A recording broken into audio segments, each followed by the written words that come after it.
زمانہ قصہ سبق کے تمام ناظرین اکرام کو السلام علیکم۔ ناظرین اکرام، آج کی ہماری کہانی اجین نامی ایک خوبصورت مگر قدیم بھارتی شہر کی ہے، جہاں مہاراج وکرم حکومت کرتے تھے۔ ایک دن مہاراج وکرم کے دربار میں ایک سادھو آیا جس کا نام مالک ناتھ تھا۔ وہ اکیلا تھا، اس کے ساتھ کوئی شاگرد یا خادم نہیں تھا۔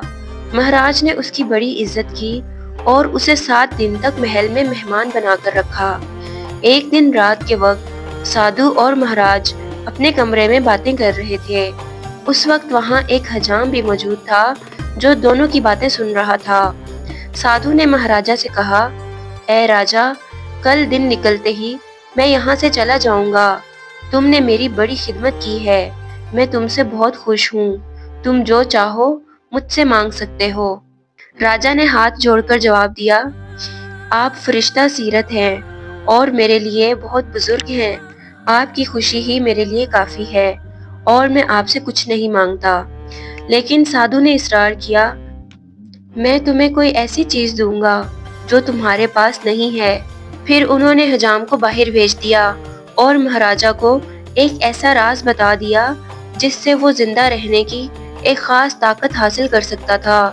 وہ رات دیر تک باتیں کرتے رہے اور اگلے دن سادھو وہاں سے چلا گیا۔ دوسری طرف حجام حیران تھا کہ آخر وہ چیز کیا ہے جو راجا کے پاس نہیں لیکن مالک ناتھ نے انہیں دی ہے۔ وہ بے چین ہو گیا اور سوچنے لگا کہ جب تک وہ چیز اسے معلوم نہ ہو وہ چین سے نہیں بیٹھے گا۔ دن رات اسی فکر میں گزرتے رہے۔ اس حجام کو نیند تک نہیں آتی تھی اور ایک رات وہ انتہائی بے قابو ہو کر رونے لگا۔ راجا اس وقت اپنے محل میں تھا۔ رونے کی آواز سن کر وہ باہر آیا اور سوچنے لگا کہ میرے نوکروں میں ایسا کون ہے جو اس قدر بے چین ہو کر رو رہا ہے۔ آواز کی طرف بڑھ کر وہ اس جگہ پہنچا جہاں حجام رہتا تھا۔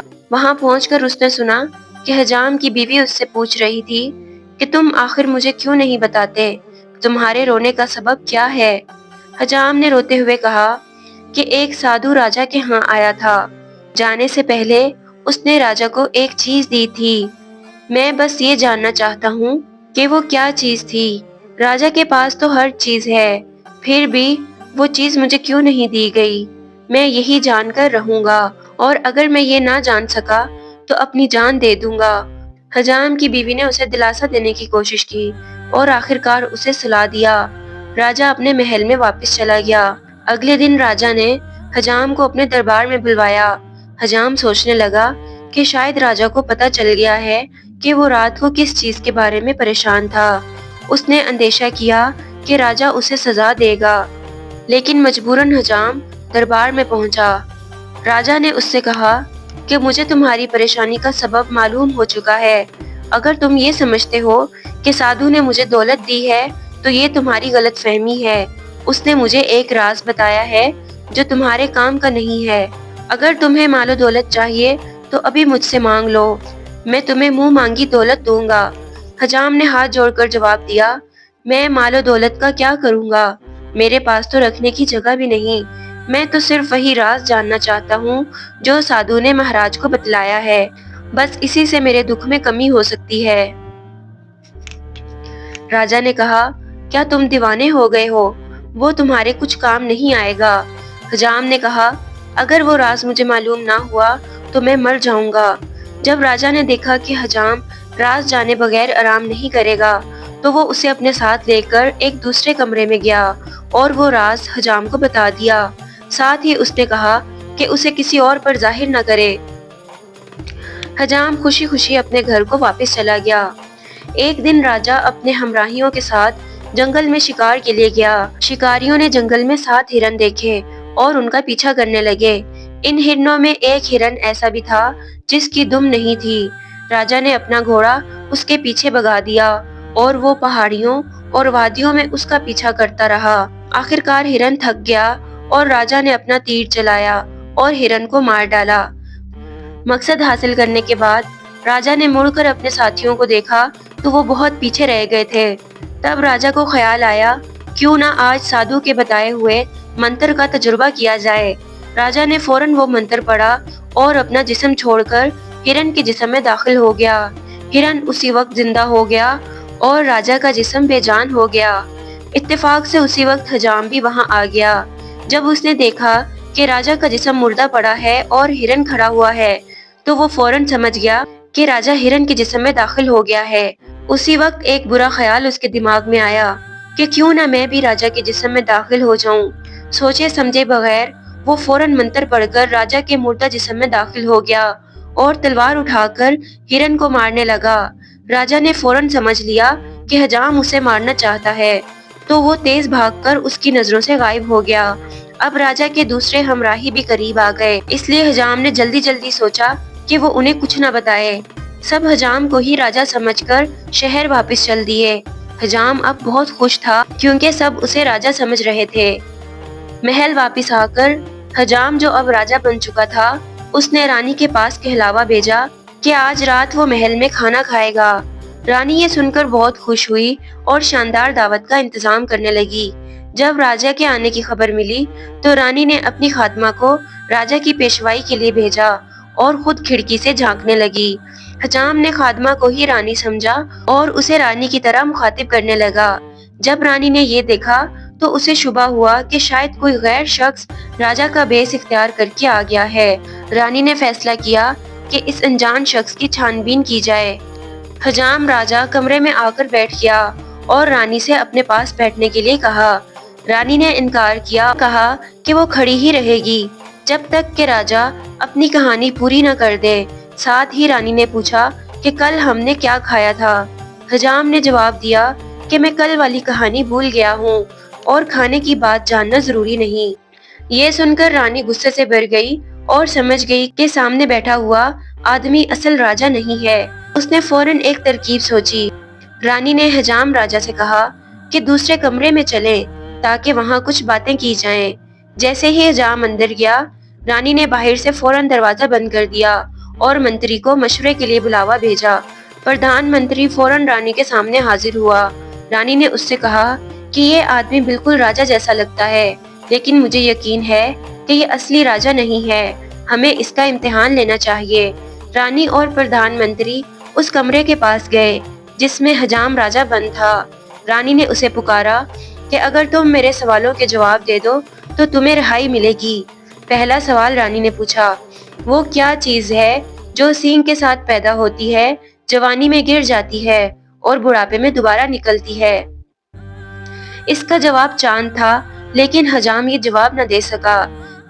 لہٰذا رانی نے دوسرا سوال کیا کہ وہ کیا چیز ہے جس کے ہاتھ، پاؤں، سر اور ناک ہوتے ہیں اور وہ تمہارے ساتھ ہر جگہ چلتی پھرتی ہے مگر کھاتی پیتی نہیں؟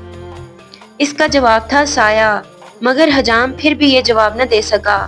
رانی اور پردھان منتری نے کئی اور سوالات کیے لیکن حجام ایک کا بھی صحیح جواب نہیں دے سکا۔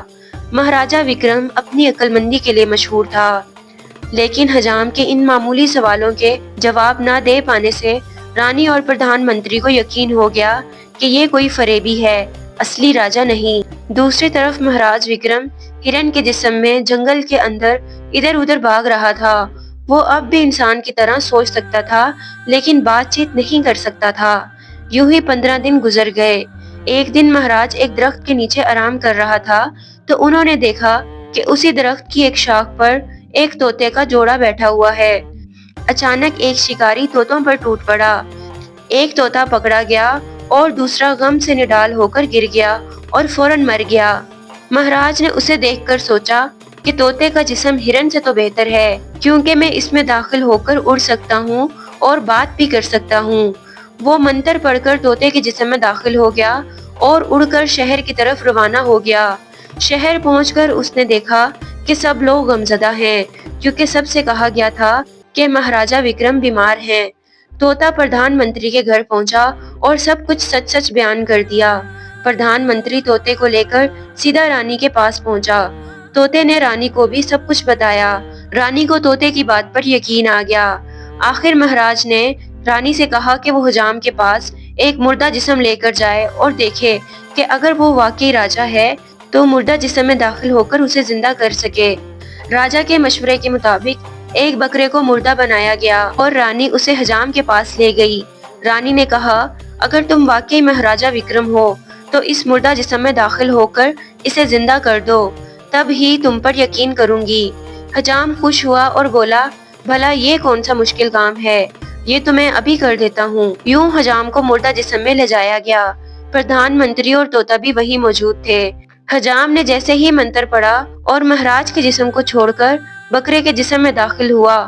جیسے ہی بکرے کے جسم نے حرکت کی، مہاراجا نے طوطے کے جسم کو چھوڑ کر اپنا اصل جسم حاصل کر لیا، لیکن حجام صرف جانور کے جسم میں ہی رہ گیا۔ مہاراج نے حکم دیا کہ بکرے کو حفاظت سے رکھا جائے اور اسے اچھی غذا کھلائی جائے۔ انہی دنوں قریب کے ایک گاؤں میں ایک برہمن اپنی بیوی اور ایک بیٹے کے ساتھ رہتا تھا۔ وہ اپنے بیٹے کی شادی کرنا چاہتا تھا، مگر اس کے پاس اتنا پیسہ نہیں تھا کہ شادی کا انتظام کر سکے۔ اس نے مہاراج وکرم کی سخاوت اور انصاف کے بہت قصے سن رکھے تھے، اس لیے اس نے فیصلہ کیا کہ وہ اجین جا کر مہاراجا سے مدد مانگے گا۔ برہمن اپنی بیوی اور بیٹے کے ساتھ اجین شہر کی طرف روانہ ہوا۔ جب وہ شہر کے قریب پہنچے تو راستہ بھٹک گئے اور جنگل میں جا نکلے۔ کیونکہ رات بہت ہو چکی تھی، اس لیے انہیں وہیں رکنا پڑا۔ رات کے وقت اچانک جھاڑیوں میں سے ایک چیتا نکل آیا اور اس نے برہمن کے بیٹے پر حملہ کر دیا۔ برہمن اور اس کی بیوی زور زور سے چیخنے لگے تو چیتا ڈر کر بھاگ گیا، مگر بچہ بری طرح زخمی ہو چکا تھا اور تھوڑی ہی دیر میں اس نے دم توڑ دیا۔ ماں باپ پر تو غم کا پہاڑ ٹوٹ پڑا۔ اگلے دن وہ اپنے بیٹے کی لاش اٹھا کر دریا کی طرف چل پڑے تاکہ آخری رسومات ادا کر سکیں۔ راستے میں وہ ایک شہر کے قریب پہنچے اور لوگوں سے پوچھا کہ یہ کون سا شہر ہے اور یہاں شمشان گھاٹ کہاں پر ہے۔ لوگوں نے بتایا یہ اجین ہے، یہاں مہاراج وکرم حکومت کرتے ہیں، یہاں کوئی غمزدہ نہیں رہتا، لیکن تم اتنے پریشان کیوں ہو؟ برہمن نے اپنی ساری کہانی سنائی اور کہا، میں مہاراجا کے دربار میں جانا چاہتا ہوں، شاید وہ میرے بیٹے کو زندہ کر سکیں۔ اگر میرا بیٹا زندہ نہ ہوا تو ہم دونوں ماں باپ بھی جینے کے قابل نہیں رہیں گے۔ جب مہاراجا وکرم نے برہمن کی آپ بیتی سنی تو وہ بہت غمگین ہو گیا۔ اس نے دل میں سوچا کہ مردے کو زندہ کرنا میرے بس کی بات نہیں، مگر میں اس ماں باپ کا دکھ بھی برداشت نہیں کر سکتا۔ مہاراجا نے برہمن سے کہا کہ وہ ایک دن کا انتظار کرے۔ مہاراجا وکرم ساری رات پریشان رہا کہ وہ اس مسئلے کا کیا حل نکالے کہ تبھی اس کا دھیان حجام کی طرف گیا جو اس وقت بکرے کے جسم میں تھا۔ مہاراجا نے سوچا کہ اگر میں حجام کو مجبور کر سکوں کہ وہ برہمن کے بچے کے جسم میں داخل ہو جائے تو بچہ زندہ ہو جائے گا اور ماں باپ کا دکھ بھی ختم ہو جائے گا۔ یہ سوچ کر مہاراج بہت خوش ہو گیا اور اگلے ہی دن وہ بکرے کے پاس گیا اور حجام سے کہا کہ اگر تم برہمن کے بچے کے جسم میں داخل ہو جاؤ تو میں اپنی بیٹی کی شادی تم سے کر دوں گا، اور اگر تم نے انکار کیا تو تمہیں اسی وقت مار دیا جائے گا۔ پھر حکم دیا گیا کہ بکرے کو اس دریا کے کنارے لے جایا جائے جہاں برہمن اور اس کی بیوی ٹھہرے ہوئے تھے۔ حجام دل ہی دل میں سوچنے لگا کہ اگر میں حکم نہ مانوں تو جان سے جاؤں گا، اور اگر مان لوں تو میری شادی ہو جائے گی اور میں آرام کی زندگی گزار سکوں گا۔ آخرکار اس نے منتر پڑھا اور بکرے کے جسم کو چھوڑ کر برہمن کے بچے کے جسم میں داخل ہو گیا۔ بچہ فوراً زندہ ہو گیا اور ماں باپ خوشی سے رونے لگے اور مہاراجا وکرم کا شکریہ ادا کرنے لگے، اور مہاراجا وکرم نے اپنے وعدے کے مطابق حجام کی شادی اپنی بیٹی سے کرا دی۔